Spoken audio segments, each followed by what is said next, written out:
you know, this exposure is not limited to any political party. It goes viral. The moment there's something, everybody gets to hear about it. And there's what you call notorious facts. The court take notice of notorious facts. If something is published in the papers and the judge has seen it, it's a notorious fact. It took note of it. Will this not require another amendment to the Electoral Act? Let's start it. It takes the people to determine. If everybody say we want it, the government has no choice. They have to do it. And that is an effective solution. It is in fact, if this government started, if APC-led central government started, it will help their integrity. Let's start the process of making any political party that wins an election and there is evidence of heavy malpractices, irrespective of the fact that the opposition party also did the same thing, should be disqualified. You understand? Yeah. I keep referring back to option A4.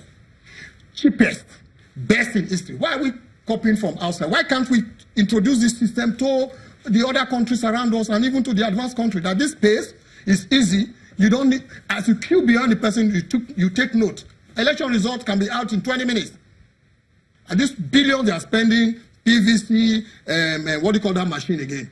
Card reader. Card reader and all that is malfunctioning, spending millions to borrow technology. We can make that. 142 billion. Can you imagine? Okay, now that we are talking about laws, electoral offenses, Mr. Anwagu mentioned something about the fact that some of these voters don't even have knowledge of it, and ignorance of the law is not an excuse. So I'm seeing here, if you loiter without lawful excuse after voting or after being refused to vote, if you snatch or destroy any election material, if you bless siren as part of, electoral offenses. Sorry to interrupt you. You know why I'm smiling?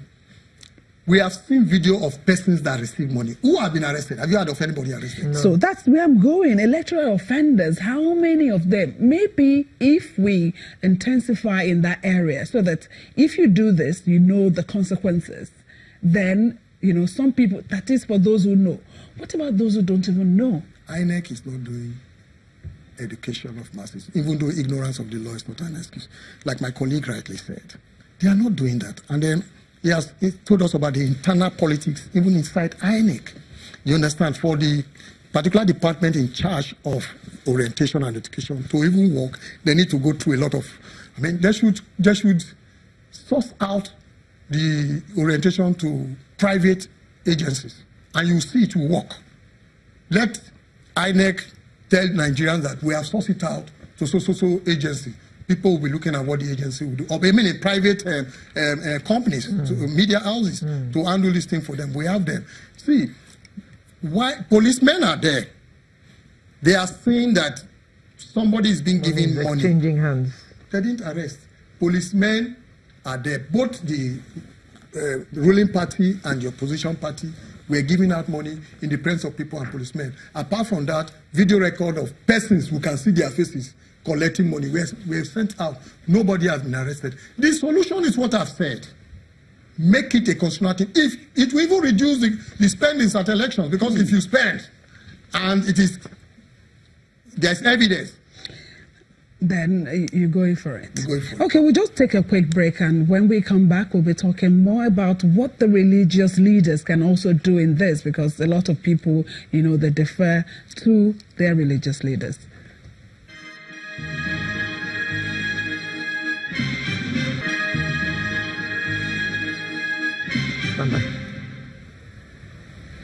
Okay, so let me go to Abuja Studios. Mr. Nwagu, I mentioned the role. What is that role that religious bodies can also play in ensuring voter education? They possess enormous influence, especially to those who are adherents of their faith. They control them. But in politics, evidence has shown that many times that control is not as far-reaching as we expect. But the bigger challenge we have in our country is that the religious leaders are inching more and more into the political space than in a way that is not self-respecting. And why I tell you that is that they have positioned themselves also to become people who endorse candidates bless them. Politicians go for blessing. And when they go for this blessing, everyone knows that they don't go empty-handed. And so in some way, they have not insulated themselves from the problem that they ordinarily should be positioned to solve. They also need some education. They need to understand that they need to be in their lane and continue to maintain that self-respect that is necessary for them to play that role. Because when they also throw their hearts in the ring, in the political arena, it becomes really worrying for whichever political party and their ability to now get citizens to conform to this to what we're discussing. So also the traditional institutions. Election period has become, everyone has a sense of bazaar, politicians, the traditional institutions, the religious leaders position themselves for blessing and praying, and that ought not to be. We need to come out, we need to call them out as well, that they have become part of the problem and they need to step to be able to play that role. But in terms, because really we have seen religious leaders who stood for elections and didn't even get the votes of their own members, So we need to interrogate in a democracy what role truly can this people that we vent so much reverence on in terms of what they can do. Because the man who has his PVC, everybody has one PVC in a democracy. The president has one PVC, the traditional ruler has one PVC. They don't give him two because he's a traditional ruler. And really, in terms of how you can control people's ability, what they want to do with that vote has to do with a much more stronger conversation than the fact that you are a traditional ruler or you are a religious leader.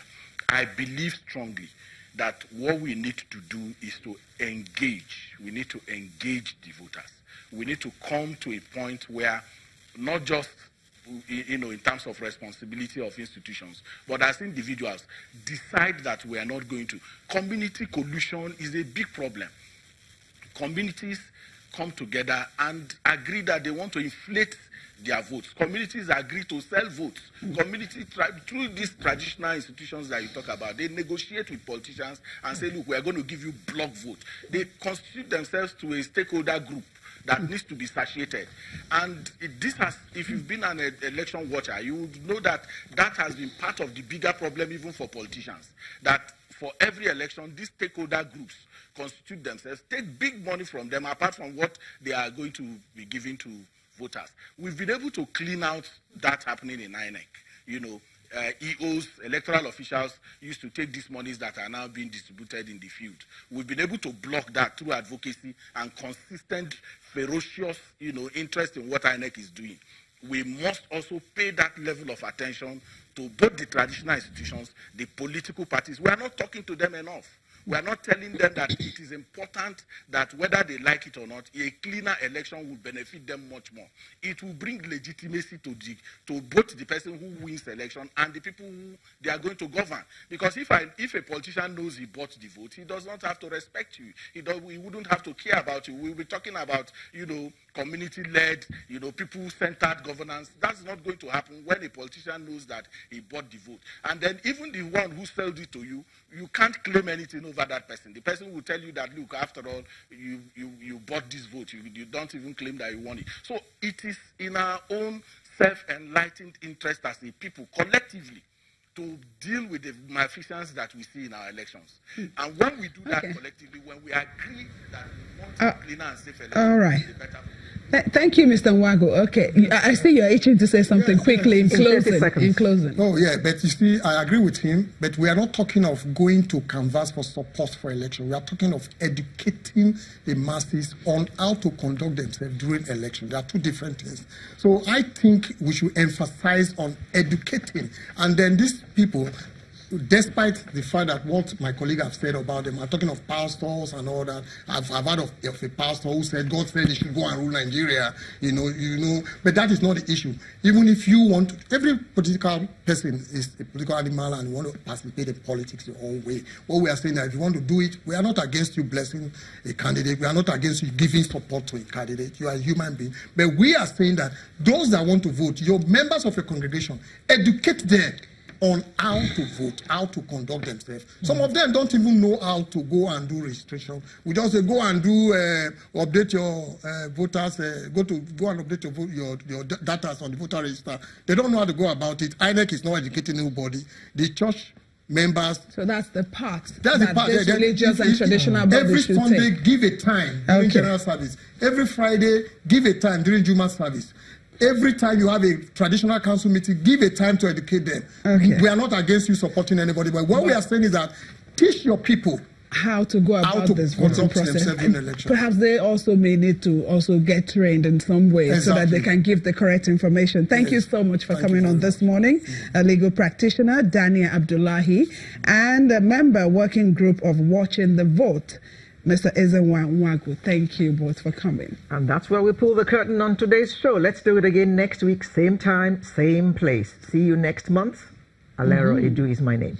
And I am Yomi Otaibe. Do enjoy the rest of your day.